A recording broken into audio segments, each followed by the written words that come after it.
Thank you very much, ladies and gentlemen. Welcome to our humble office. Actually, this is like one of the office that we have.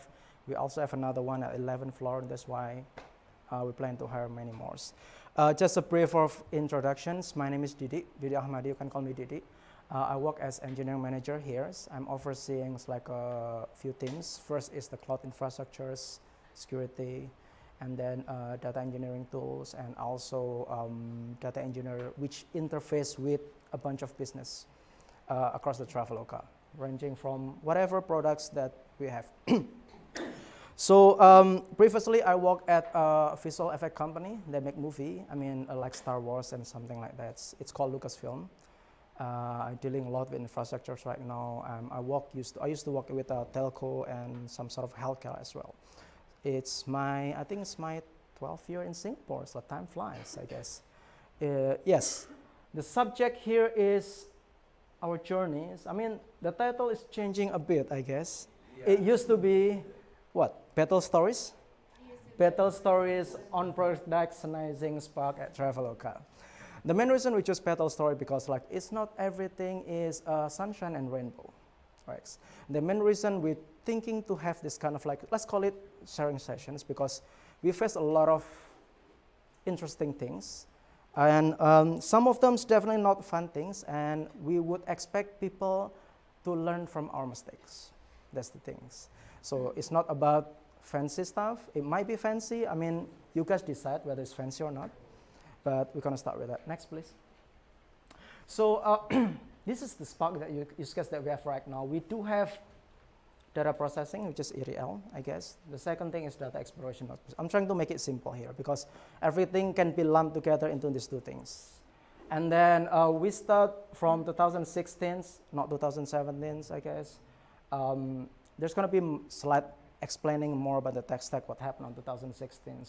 We start with self-managed Spark clusters. How many of you ever set up and managed self-managed production Spark cluster on your own? Cool. 1, 2. How fun was it? It was not fun. Precisely, right? Okay, cool. So it wasn't fun, but why did we do that? Because I think that was the best option happened at that time. And we're just curious, and of course, it's not fun. We will explain more why it's not fun. And then we choose to introduce a bit of EMR here for a certain backfilling and something like that, but the overall stack is the same. And then by 2018, a number of our data is already on the GCP, so we choose okay, what's next? Because most of these here are in AWS, I guess, and then we're still using AWS for a number of use cases, but a bunch of our stacks are already on the GCP on this part. So we decided to move a number of them into a Dataproc.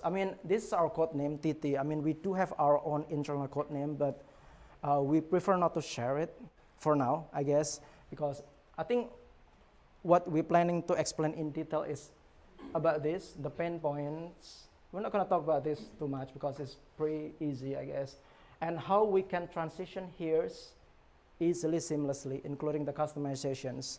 For example, we have hundreds of jobs. How to change one line of code, and then you can change everything from here to here without problems. We do the flip within 1 day or something like that. Just change it, and then everything's settled, sent to here.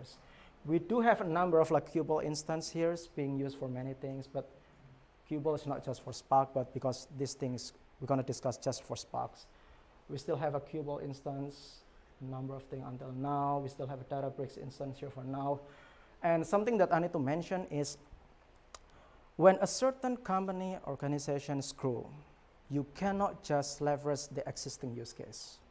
I've mentioned a few purposes. You need to customize it a certain way. You need to build a certain features. You need to build a wrapper on top of it. You need to build orchestrations. That's something that basically we're going to talk about this. Even though, for example, oh yeah, self-managed, you just need to run it, right? No. You need to optimize it. You need to build something to ensure that basically it's suitable with your use case. And then we do have another codename RS and Dataproc, basically general Spark submissions in the Google, which is schedulers and then key managements and then anything in between. So basically, it's not as fancy as kind of click and go, just like Qubole and Databricks perhaps, but it serves a certain use case. 70-80% is good enough for us because it caters for a certain use case as well. It's not just catering for everyone, but cater for a certain specific set of engineers with a certain skill sets. Okay, I don't want to talk too much because a lot of details gonna be presented by Nisrina and Andre as well. And I need to break fasting, so basically the next session is gonna be on Nisrina, I guess. There you go.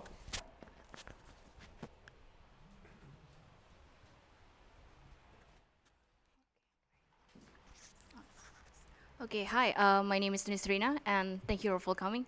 I'm gonna oh no, it's fine. Yeah, I'm gonna begin by talking about the ETL part of Spark. And this is just to give you a bit of background. This is how our pipeline looked like maybe around 2016. So no big data test stack at all.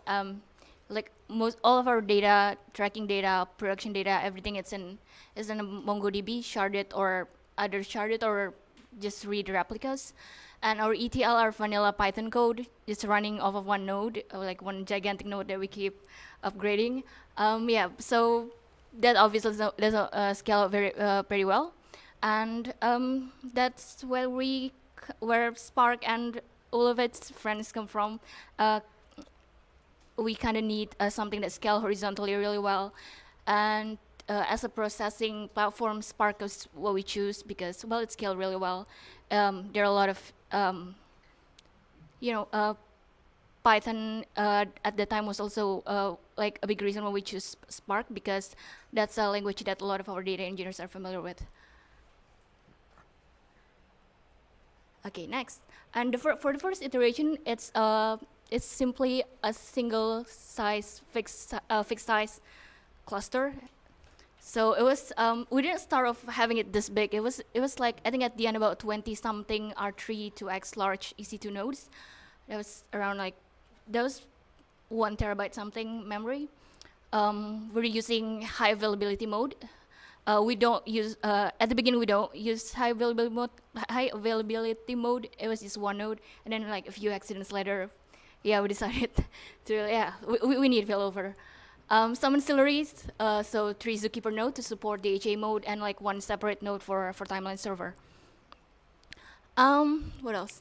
Right, HTTP distribution, Hortonworks, provisioned with Ambari and some Ansible playbooks. So the provisioning part is pretty, is one thing that we work on a lot because the Ansible playbook is because we want things to be reproducible, and Ansible is what a lot of other engineers are using in our organization. The Ambari part is specifically for the Hadoop stack because we first try to write some Ansible role to install Spark and things, but it's just complicated. And yeah, so we're running around 250 something ETL, mostly runtime in a few minutes to a few hours, so they're not very big jobs. They're kind of medium sized, maybe in the 10 minutes to 2 to 3 hours runtime. We're running Spark version 1.6, so still mostly RDD. Okay, so yeah, you've probably seen this diagram 100 times before if you're familiar with Spark, just your usual setup of 2 master and then some zookeepers, and those Spark cores that we keep scaling out as we need it. And this is maybe what we're using Airflow to schedule jobs, and because we're running Spark submit from this nodes here, we're installing Spark client here too, so Spark submit is running locally in here. And yeah, so those nodes are pretty. This is where we release scripts. Those nodes are pretty static. That one's gonna keep growing as we need to. Just to give background. Okay.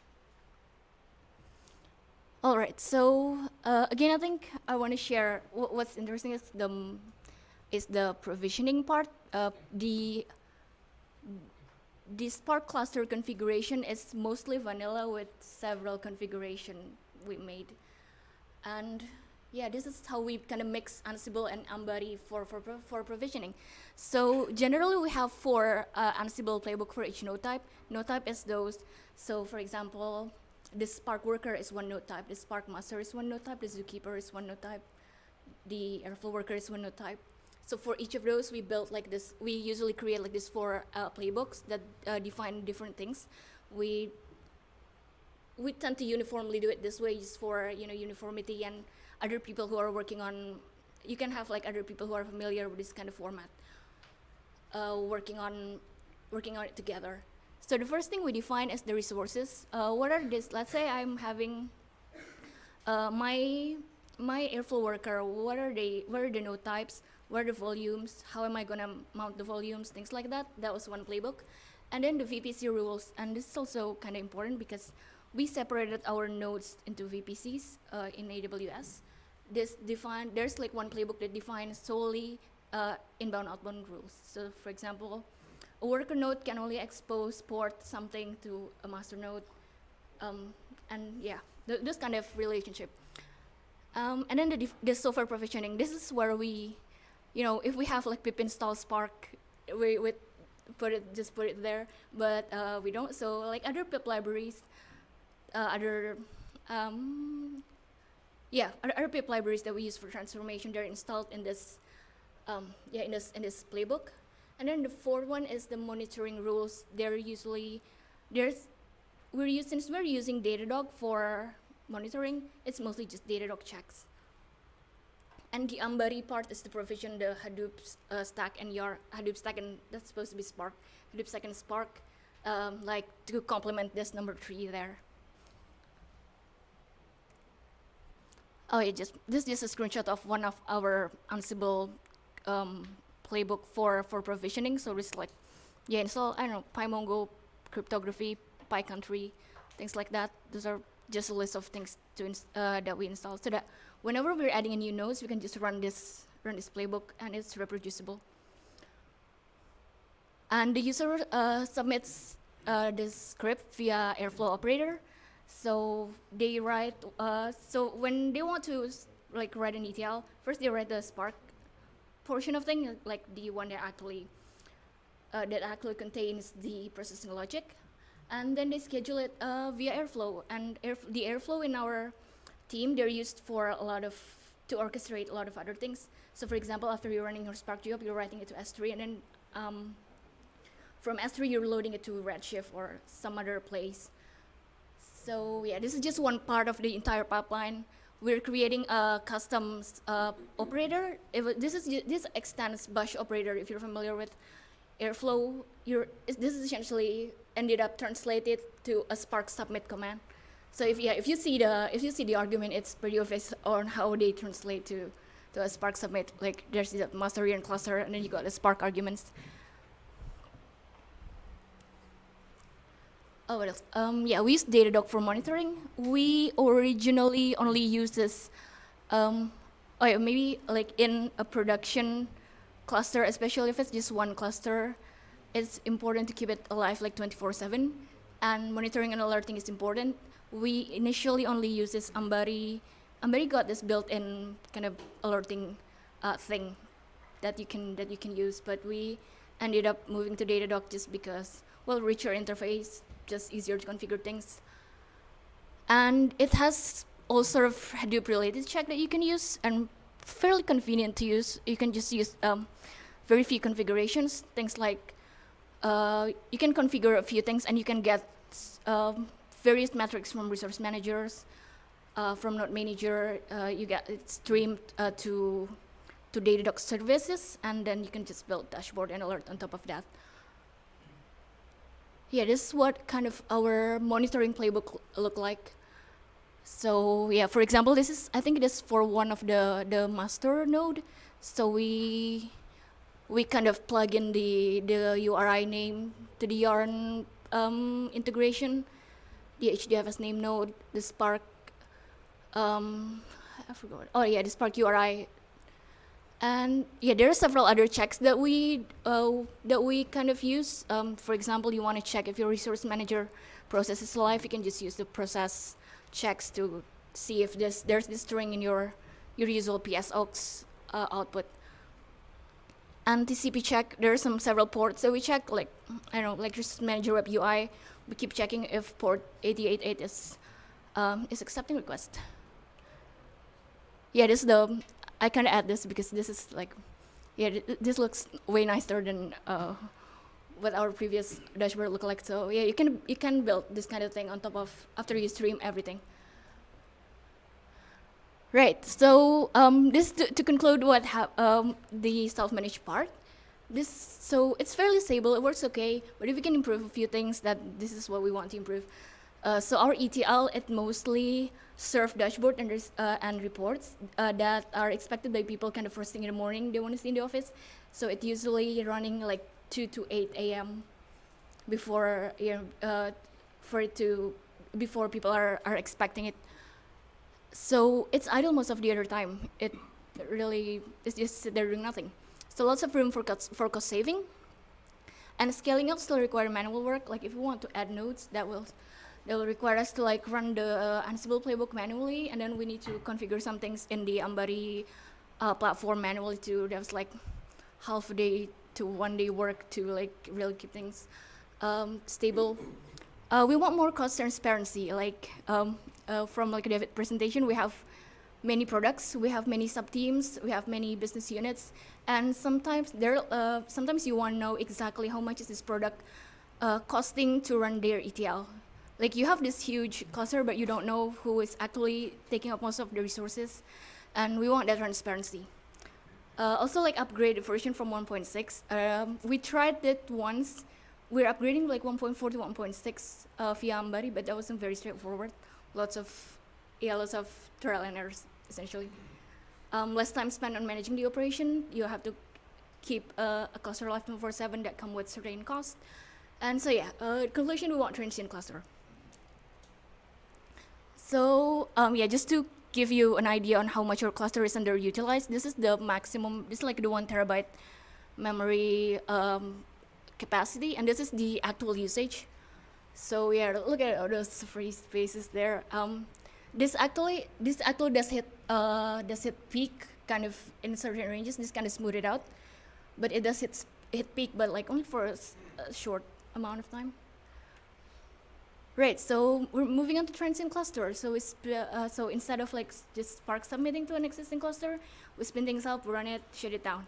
So it should be more efficient cost-wise, and also we did some preliminary calculation. We have the Spark argument data. So we have things like num executor, we have number of memory, we have vcores requested by each script, and then since we use Airflow, we conveniently have the runtime duration for each script. And we calculate kind of what is the gigabyte hour or the vcore hour for each script, and we kind of get the idea of how much we are actually utilizing the entire cluster. And it was only 20%. Yeah, sure. The major walk here is basically on how to ensure that we are moving on the right way, and then we make some sort of like some reasonings that basically, okay, actually, by calculating the amount of the past amount of data that we have on Airflow from any other sources, and we do some sort of like analysis, crunch that numbers, we come up with this, okay, the current setup actually only used in average 20% capacity. So why not just using something like a transfer or something? Right, thank you, Mas Diri. And another one, again, doesn't have to maintain a long-running cluster. So we choose, so transient cluster, okay, check, but which ones? We ended up choosing Dataproc because one thing, it's spin up really fast, like 1 to 2 minutes to spin things up. And then this is like a kind of big reason too, because most of our other infra are moving to GCP, and we don't want to have like half here, half there. And it's also cost effective. We kind of calculate with that amount of 20% how much does it cost, like actual money, and it's pretty good.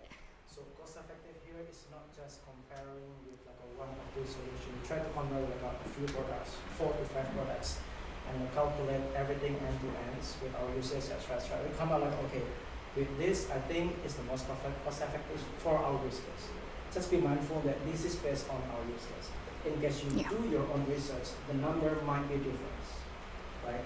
So it works for us, but you guys are encouraged to try on your own. Yeah. Alright. Okay, this is I don't know if how do I explain this, but it's just like a general flow on how the transient setup work. Kind of, we first upload a script.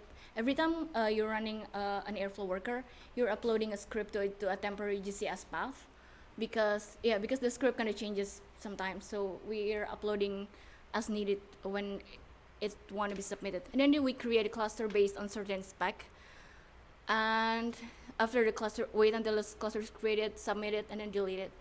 And if you remember, there are some, how about like some stuff that used to be in the Ansible scripts, things like pip libraries that we install, jars that we have to download. They're in a common GCS bucket that is fairly static. And for pip install specifically, we're using init script in the Dataproc cluster. So they're executed each time a cluster is spin up. Sorry, not quickly to go back one more. Sure.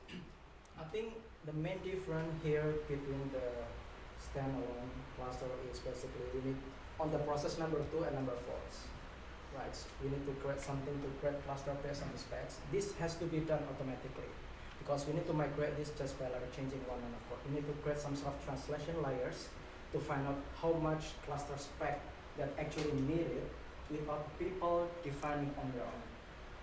Nina can speak about the details on that part. Oh, yeah. Question here, when you spin up Dataproc, do you point into central metastore? How do you, because it spins up an entire Hadoop cluster with Spark as a role. So what about your metastore? What do you do with that yarn config? I mean, wouldn't it be easier just to do the Spark app itself? Like the metastore as in... Metastore is like Hive metastore. Oh, okay. We're really just spinning up all the specification that you need to create a cluster is in that number 2 there. Yeah. And it can be transient. We don't really store anything other than for things like logs. Yeah. They're stored in Dataproc. What is it called? It has its own. Yeah, it has its own like logging thing. So log4j, Spark job logs, they go into the Dataproc. Mm-hmm. And for the Hive metastore, there is no connection to central Hive metastore. No connection there.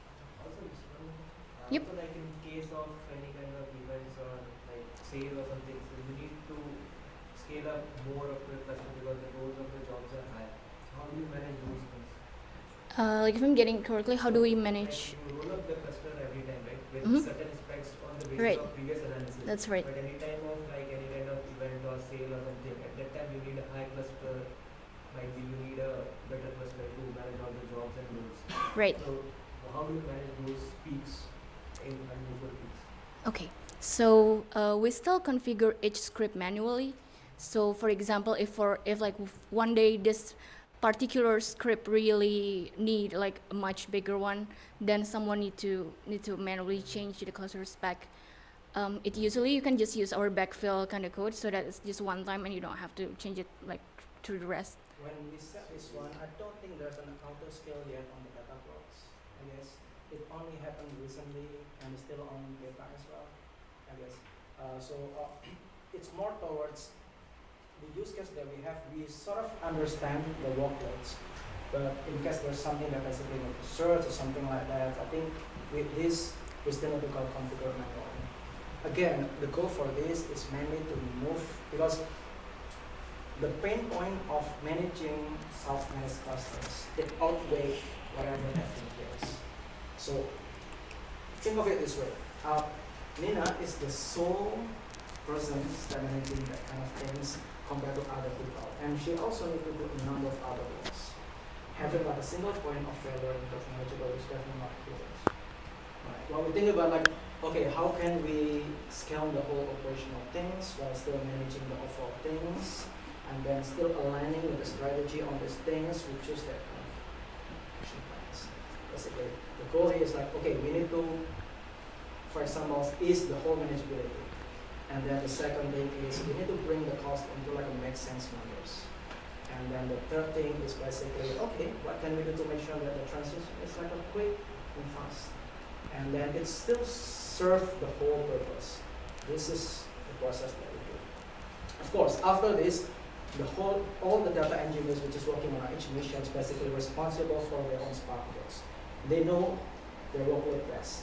So we leave it to them. So basically, but at least we bootstrap the overall things, we make sure the transition is smooth, and after that, we train them how to use this and etc. Transition is quite fast. We're lucky to have quite a lot of like a bright person in the team, so here it goes. Knock on the wood, everything's still okay, I guess. Okay. Go ahead. Okay, any other? Okay. Yeah, maybe the next part is kind of relevant to the cluster sizing. So again, we have 350 something script. How do we make sure they're with all their own configuration? So there's already some, that's just, I don't know, executor memory, something, num executor already on that script submission. So how do we translate that to a cluster size that is appropriate? And yeah, and we want the migration to work as seamlessly as possible. We don't want to ask people to, hey, can you look at your cluster configuration and translate it to your script configuration and translate it to a spec, to a cluster spec. And so we try to automate things. And this is how kind of we do it. So again, we have the Spark argument thing from the Airflow operator. And these are, we will look at all the kind of, at least most of the script, and these are what people configure usually. So it was, yeah, you probably have seen this many times, so things like num executors, executor memory, driver memory, core, and then overheads. And how do we, so, and yeah, this is, this really is something, the end result that we find is actually fairly simple. We try several things, like we try, for example, actually manually counting how many nodes will each container take. If let's say one node is one container, sometimes we try to group things together. And the solution was pretty simple. We just match the total, we just make sure that the total number of memory, the total amount of memory, and the total number of vcores actually match the one that's requested by the script. So for example, if your script is asking for 10 executors, 6 GB memory, at least the end result is 60 GB total. For example, it could be, I don't know, 12 gigs times 5. It could be, yeah, we're just matching the total. And we choose the instance type with minimum price because it could be, there are a lot of instance type that are available, which is the one with minimum price. And then in case there are several set up with the same price, we choose the least number of instances. Just like we'd rather have like a larger, but like fewer instances, just to reduce like network shuffling. And for a few cases, there are actually really few that we need to handle manually. Then yeah, we define and tune as needed. Right, so that's the whole cluster sizing part. And again, I mentioned one thing that we want to do is to make the ETL cost more transparent. And it's pretty straightforward to do. If you're using Dataproc, you can just label things. And this will be available in the billing data, so you can like slice and dice how much this thing costs if you're if you're choosing things from like a certain script name. So these are just some labels that we apply. Things like is backfill. Backfill is, we thought it's important to label backfill because sometimes when you're backfilling, you get like a sudden spike in cost, and you want to be able to explain that. And things like script name, what product does this belong to, environment, things like that. Yeah, and then after you label things, then you can just build this kind of dashboard on top of a billing data. What script name costs how much for how long. So I'm sorry that we need to block this one, I think. Yeah, it's mostly blocked, Yeah, but you just imagine something. This way. So basically, the idea is to have like a certain allocation that basically in this certain use case how much it costs. We want to have that kind of details. Right. And so far, it's quite hard to get that kind of things, even though for like custom managed environments. That basically, one time how much it costs. We can, on the back end, we can set attribution each business unit. Basically, we know precisely this business unit how much it costs from the processing, basically, whether it's actually profitable or not, whether it's doing good thing or not. We're trying to basically just put the data, let everybody take a look at it. You know. Great. Okay, and like a little bit of review. How's it going so far? It's overall been working really well. The Dataproc cost was really only 20 to 25% of the cost of this fixed size cluster. Yeah, one thing, that our data is in S3 and our processing cluster is in GCP. We know there's going to be some data transfer costs, but turned out it really is not negligible. So it still is a saving in the end because that was like a huge factor, the 20%. But yeah, if you're ever wanted to do like a cross cloud processing, you might want to just so that you're not surprised. And how many clusters you can spawn is still bounded by some GCP quotas. Things like what's the number of GCE instance per project you can spawn. How many API calls can you make to this specific endpoint in per second or per day? So you still have to kind of total it somewhere, not just spawning infinitely. All right, that concludes the ETL part of the presentation. I'm going to pass this along to Andri. Yep. Okay.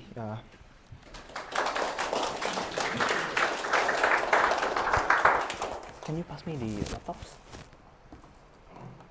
Oops. Oops. Or do you want to Sorry. switch, please? Oh yeah, sure.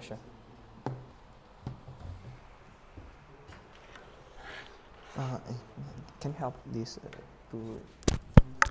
So yeah, thank you, Nisrina, for. So yeah, can I attach it here? Okay, nice. So yeah, thanks Nisrina for explaining all our Spark processing environment from our self-managed to a transient Dataproc clusters. So now comes a Databricks era. So please wait a second. Okay, so basically in Databricks, we basically do two things. So one, notebook environment, where we do all the data explorations there, and the second, scheduled ETL jobs. So basically, using Databricks comes with a lot of advantage. For example, it's very easy to use. Basically, you have a code in your notebook environment. You have a Spark. You can spawn a Spark clusters. You can attach the notebook environment in the Spark clusters, and voila, you can run it. It's very seamless. And also, there's a scheduler on top of it as well. And there's a lot of useful features in Databricks, such as auto-scalings, where you can auto-scale your Spark clusters. And there's also a secrets features, where you can store and retrieve your secrets safely without having to expose sensitive information in your code. And yeah, easy monitoring and logging as well. Everything is embedded in the UI, and it's very rich. So having said that, there's some numbers drawbacks as well. For example, right now there's no straightforward connections to GCP. So yeah, I mean, connecting to GCP environment is not that easy, and it requires a lot of manual interventions. And there's no custom default template when spawning clusters. I will explain that later on. And also, it's not so easy to monitor the cost of our usage as well. I'll explain that later on as well. So here, yeah, we have our fair share of challenge of using Databricks. Some of them are, first, picking a suitable cluster configurations. So basically, lots of people, they care about logics they want to solve. They care about business problems. They care about getting things done. However, some of them, they might not know how to tune the clusters for their workload. Then how would they choose their cluster workload then? So this is the default page when I want to spawn a cluster for my job. So basically, this is the first thing that I saw. And some of the properties here is not preferable for our generalized use cases. And in our opinion, it can be optimized better. But however, some people who don't know how to tune their workload, they just choose these default configurations. And yeah, we can't control what people see when they open this page. And yeah, we wish we do.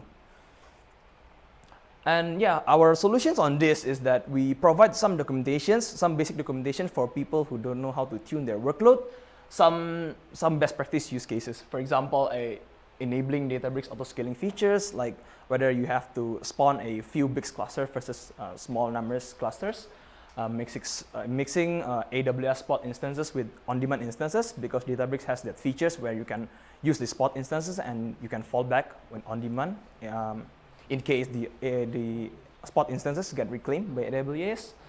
And also you can, please use dedicated cluster for scheduled jobs so you have no dependency hell.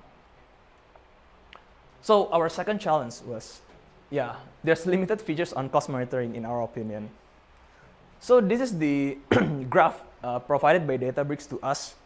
Then looking at this graph, it's not really apparent how to see things like how is our usage on a certain period of time. Then I believe that some information can be added here and the visualization can be made better as well. So our solutions here was we create a custom dashboard. So basically we are pulling like some API from AWS, from Databricks as well, and we made our own dashboards. So here instead of using a metric such as DBUs, we use a real money spent here. And on top of Databricks cost, we also included our AWS cost as an infrastructure cost as well. So we really know how much we spent on a specific project, specific business unit, or a specific team. So our third challenge is, unfortunately, we still find bare secrets in notebooks. Bare secrets as in password, API key in notebook is not really aligned to our security best practices. So what's our solutions for this? So secret scanning. So we have a secret scanning pipeline where we periodically scanned the our notebook environment for these bare strings, for these bare secrets. Then we put up in a dashboard for our internal dashboard for people to see and fix them. Yeah, but unfortunately I can't show you guys the dashboard here because it contains some sensitive information. We prefer not to choose it. We prefer not to choose it and share it. Do you export notebooks somewhere first and then you re-import, or you git commit them, or how do you scan? Yeah, exactly. Okay. Yeah. So you So our takeaway of using Databricks is that. Oh, by the way, this is secret scanning is not just for Databricks notebook. It's for everything in our code repository. So we keep track of history of like this is the biggest offender or something like that. You know how it works, right? If you work collaboratively, you need to send an announcement to everyone so that everybody knows. Yep. Okay. So I'll continue. So here, using Databricks, some of our takeaways of using Databricks are Databricks is, in our opinion, is very excellent Spark framework, and it's very easy to use. Basically, you just have to get your own notebook, write the code there, explore there, then just plug into the Spark clusters and just run it. And it has a lot of fantastic inbuilt features such as auto scalings, secrets, and also a falling from spot instances to on-demand instances. It helps us to cost cutting. And easy logging on monitoring as well. It's a lot of it are embedded in the UI. And in our opinion, some features can be made better. For example, like as I've shared before, cost monitoring and cluster spec enforcement. And also, we hope for a better GCP integration. So here, so our current ETL lifecycle in Databricks is that we do a data exploration in the notebook. We do our development there. Then once we are confident that we can get a result that we want, basically we put a scheduler on top of it, then that's become our production environment. However, as we grow our engineering expertise, we believe that this process can be made better. And since we are moving our infrastructure to GCP, so we made our own in-house frameworks to tackle this issue. So introducing RS. RS is our, what's RS? Basically RS is our code name for our in-house general Spark automation framework in GCP. It's leveraging lots of GCP technologies such as Cloud Composers and Cloud Dataproc, which is basically Airflow and Spark managed in GCP. And our core focus here, I want to emphasize this, is to maintain a simplicity for our users without compromising on engineering quality. And we want everything on GitHub for better transparency, and we can monitor how the code evolves. So some of the key components of our frameworks are scheduler, execution engine, CI/CD pipeline, a secret management in the form of an SDK where people can plug in, use it, they can store and retrieve a feature safely, kind of like Databricks secrets that I have mentioned before. And also we have a CLI wrapper where users can use it to interact with the whole systems. And this is the whole architecture of our framework here. So basically, as you can see here, users use the CLI to interact with the whole systems. The beauty of this part is that they don't have to know about this part. So basically, it's abstracted from them by the CLI. They just have to fire a few commands in the CLI to interact with the components there. So basically, what they need to do is just they write their ETL jobs, they submit it to the upstream repo. Then once the upstream repo in GitHub receive their code, CI/CD will kick in, do all the necessary jobs, putting all the files in necessary places, and the scaler will pick it and do the job. So yeah, this, well, I mean, it's kind of like engineering diagram, but I want to talk about user point of view. So here in user point of view, the system is very simple. Like, they only need to care about few things: their ETL jobs with the dependencies, and also the list of dependencies, like for example, Python packages in the form of requirements files, and also user configurations, how they want to run the jobs in the YAML configurations. Then basically, they just have to fire up this component through the CLI, and the CLI will transfer all of this, activated it, push this into the systems, and their ETL will be in production in no time.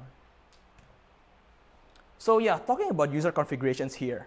So this is the user configurations.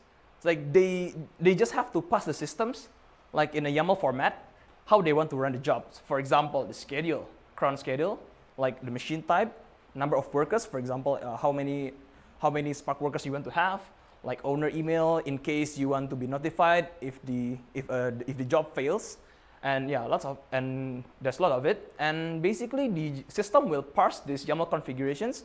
It will transform them into an Airflow DAG, and it can be interpreted by the scheduler to run the job.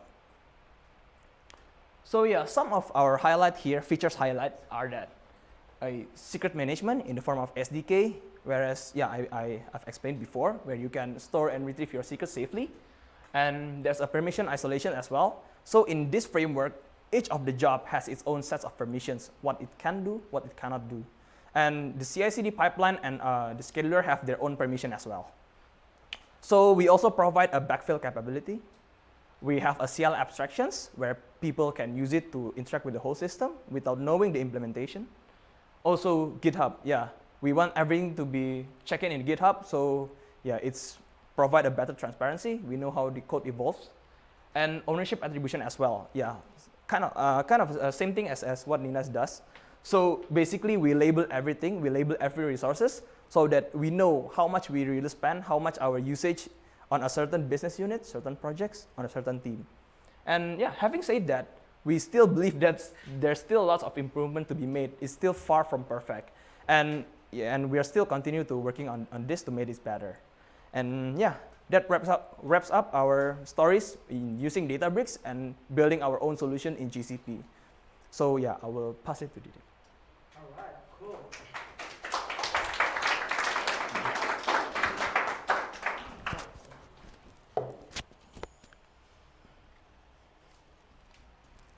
Just gonna hold it like this.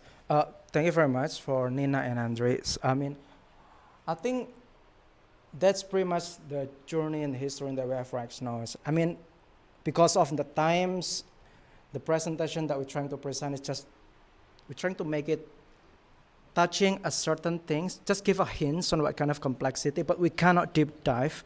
Because for example, it's like one section we can have discussion for 2 days, 3 days, or the whole week, but how it's being done, how's the detail, and blah, blah, blah, blah, blah, blah, blah. So I think the next step would be a bit of Q&A in case any of you would like to ask some things. Go ahead, I guess. Yes. I saw in your architecture diagram that you are using Goblin after Kafka. What exactly is the reason for using Goblin there? Can't we just use Kafka consumers instead of using Goblin? So I mean, the question is like on the first slide, there's a need to use Goblin and then Kafka instead of directly to Kafka, right? Yeah, sure. I guess it's kind of give it to you. The 2016 and 2019 slide. By the way, Right. I haven't joined Traveloka at that time. It's just the first one. Okay, so Kafka is where we send our tracking data, and Goblin is yeah. I think I think your question is why not like a custom Kafka consumer. just use Kafka consumer itself, multiple of them. Right. Just for simplicity, I guess. I mean, Goblin is Kafka consumers. They're built exactly for this kind of, pulling things from Kafka and then dumping it into like a nicely time kind of folder structure in S3. So yeah, just for simplicity. Any other question? Last questions, keep on repeating them on Can I ask microphone. a question? This is more of like, so you're talking about cross-cloud connectivity, like, one of the challenges you mentioned, the integration with other cloud. Do you guys have use cases where you do joint computation across two cloud data sets, like something coming from S3, something is coming from GCS?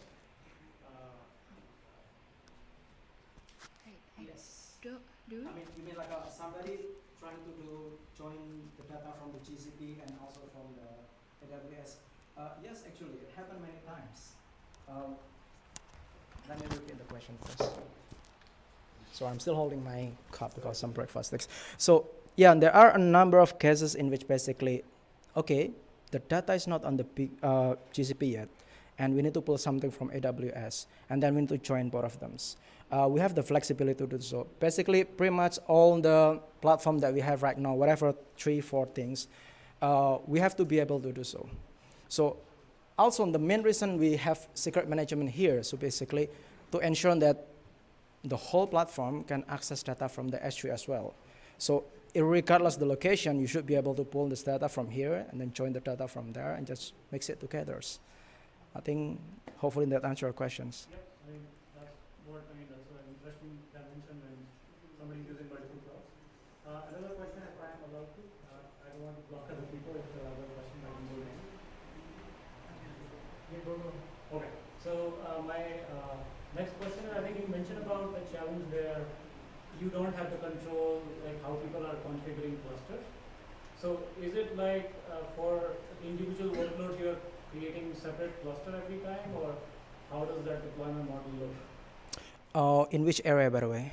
So I think you're talking about the cost governance or whatever, cost control is one dimension, which is one of the challenges you mentioned. So it's cluster templates on Databricks. So yeah. Okay. I can All right.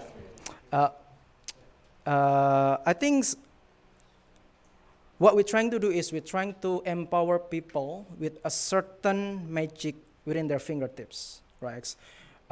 First of all, we would like to solve problems, and we trust our people up to a certain points, but we cannot lock them first. We need to trust them first and then move forwards, right? It means like, for example, by having like a Databricks and Qubole, we give people power to create, okay, I think we trust you, you can create cluster as much as you want based on your workload, we just need to train you better. Some people doing that religiously. Some people doing that kind of like a, because time frame, whatever that things, I just want to carry it down and over with, something like that. So it comes with certain consequences that basically, without having a flexibility to enforce that along the way, and then people doing a cross-check, people not doing a cross-checks, it will makes people having some sort of like a bit kind of like a lazy perspective. Oh, you know what, I can do it all the time, something like that. Traveloka, we work in much kind of like a small independent teams, and we give people and we give them a flexibility to do, look, we trust you, do as much as you want, but please be mindful. This is why one of like the key take on all our system is basically making sure we have a proper attribution, right? This is something that basically from, 1 to 2 years ago, we decided that basically, look, we need to empower users, but we need to make sure that people are responsible. The easiest way is basically attribute them with what? Money. Money is the easy numbers. Everybody understand basically $100 is $100. Having that kind of thing, basically making sure our life easier as a person that manages the platform, that basically, look, we give you powers, and then people say like, okay, this is how much you spend, and then basically, oh, is this fair enough? People can adjust it accordingly.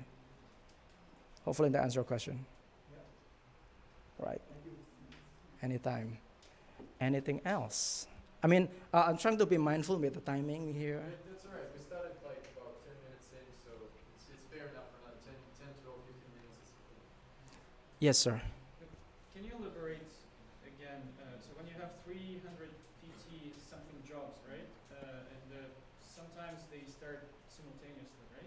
Some of them need one core, 20 gigabytes, 20 cores, 30 gigabytes of memory. It all runs in each job runs in not in an independent cluster, right? Sometimes they run in the same cluster. How it works? I think the past question was kind of there. When two jobs go to the same cluster, how do you know? How do you split the AWS cost, for example? Okay. Okay. The question is like when you have like a number of jobs, hundreds of jobs. I think your question is more towards the self-managed cluster on the first one. Well, your current architecture. On the current architecture. Okay. The current architectures is actually. You know what? It's much. Nina want to answer that actually. She's quite eager, so just give it to her. Right. So in the current architecture, we spawn a new cluster for every execution.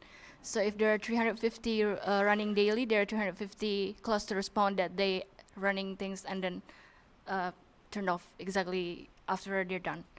That are all thanks to Ansible. Ansible is more essential in our previous kind of setup. The current setup was simply a Python API call.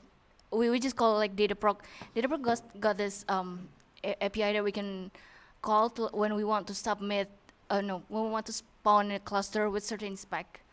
We can just call the API, wait until it's completed, and then we know the endpoint, and then that's what we use to call another API that submit jobs. Like the Ansible one is more to provision things when we were managing it managing it alone.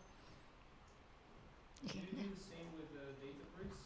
Do you run separate cluster in Databricks for every job as well? I think so. You want to answer that? Sorry, again? Do you run a separate cluster for every job in Databricks as well? Well, actually, for our scheduled jobs, yes, we do spawn a new automated cluster job, but for our EDA purposes, we do spawn an interactive cluster for all the people to use it. Does that answer your question? Yeah.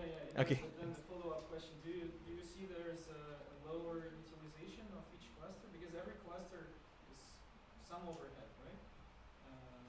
So do you see an opportunity in squeezing jobs into the same cluster simultaneously, or does it make sense? Well, actually, some of the reasons we do use a new cluster for a scheduled job is because first, we don't want any dependency hell, so that each of them have their own environment, kind of like a Kubernetes environment. So yeah, they won't the dependencies won't battle with each other. So and second things, sometimes we will have a trial and error. For example, for a job, we do not know at first we don't know how much resources will it use. Then we do a trial run, for example. Then we look at I mentioned before, like the logging and monitoring is very easy. So we do some monitoring and monitoring there, like CPU usages and memory usage, and we do tune the cluster based on that. Yeah, and the third thing is because Databricks provides a much lower cost for scheduled jobs rather than interactive clusters. So yeah, that's our arguments. If you want to tap on, like, I don't want to interrupt, but if you want to tap on knowledge about Databricks, there are three. There's like oversubscribed room of solutions architects of Databricks today. Two of them wear Databricks t-shirts, and I'm in a white shirt. So if you need to like catch us later offline, we'll talk about instance pools, cluster profiles, how do we differ from Yarn clusters, whatnot.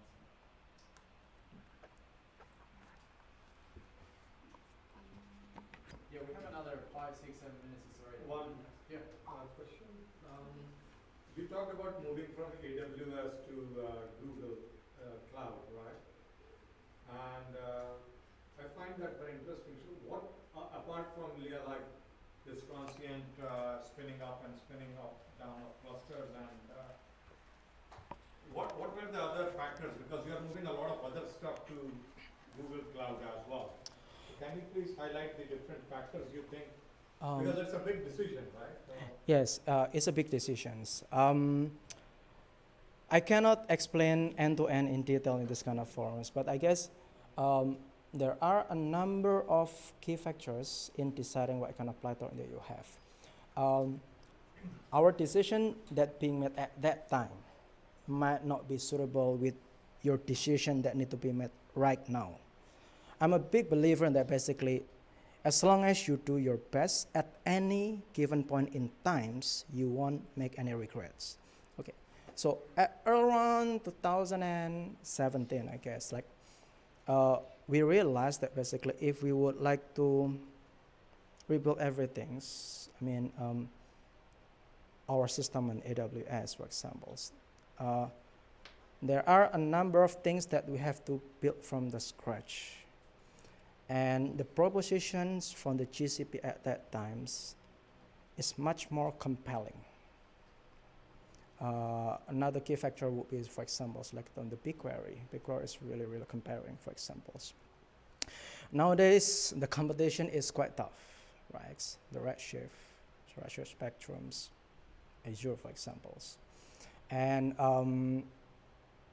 we try with a few things, but we feel that basically when we're trying to rebuild stuff on the GCP with whatever thing that they have right now, for a certain stack and certain use case, it much more makes sense, and perhaps it brings us a certain benefit compared to AWS or compared to others.